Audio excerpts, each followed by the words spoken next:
حد كلمني انا لسه ما عنديش خبره.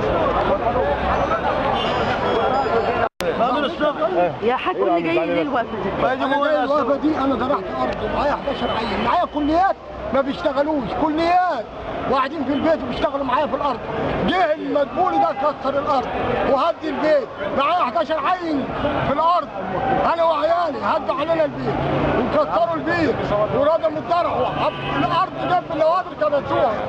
بناء على كده احنا بنطالب دلوقتي النائب العام او الرئيس السيسي يشوف لنا حل، ان احنا الاراضي دي من 2007 فيها ومعانا ورق من 2007 يعني واخد مننا وزير الزراعه 1000 جنيه على الفدان ورئيس الجهاز. في ناس مملكه في نفس المنطقه، في ناس مملكه في نفس المنطقه متخصص لها، وفي ناس حق انتفاع. فين بالمثل عشان نبقوا زيهم؟ احنا بعنا الارض السوداء، احنا بعنا اراضينا وبيوتنا بعد ما عملنا الصحراء زرعنا كل حاجه. بالشيخ بيقولوا ما عندناش زراعه ويولعوا في الزرع ويولعوا كده. القمح اللي بيستوردوه يقولوا ما عندناش زراعه، ما الزراعه هم اللي ولعوا في الاراضي كلها. قمح وخوخ وتفاح وزبوز، كل انواع ولا مشاركة ان في قانون عندنا بنتعامل به احنا دلوقتي حاليا في قوانين بنتعامل به. الثوره كانت بتزرع والناس دي بتزرع، الناس كانت بتزرع في الثوره دول بيزرعوا بياكلوا الناس. هيمنعها ازاي وده ممنوع؟ ده قانون ممنوع. احنا خدنا في الارض دي لما كان في تمليك، لما لقينا ان احنا نملك 60 فدان و140 والكلام ده انا مسؤول عنه.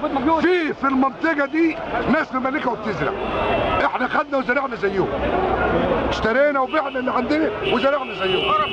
اتخرب بيوتنا وطلع ولا بدي وكان طلع قرار من وزير الزراعه، طلع قرار من وزير الزراعه ومن وزير الاسكان ومضى عليه رئيس الوزراء ان الارض دي ارض تابعه لوزاره الزراعه، وبناء عليه فتحنا ملفات في الهيئه ودفعنا على الفدان 1000 جنيه. دلوقتي جه عايز يحطها هو، دافعين على الفدان 1000 جنيه ازاي وشباب؟ ياخدها ازاي والارض دي ارض زراعيه؟ وارض زراعيه هيبني عليها ازاي؟ هجيب له واحد عمي يبني لي عليه؟ طلعنا ميه وزرعنا رئيس بتقول المباني على ارض زراعيه ممنوعه. اي ارض في الصحراء طلعت لها ميه وزرعتها تتجنن على طول، لان ما هيش يعني الرئيس يعني ياخدها من هنا ويتحرم اللي احنا فيه.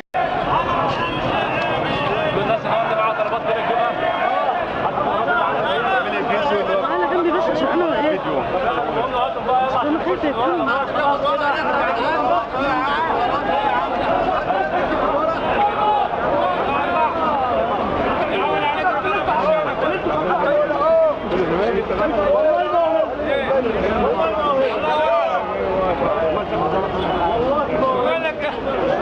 يحرز الديب على الغنم.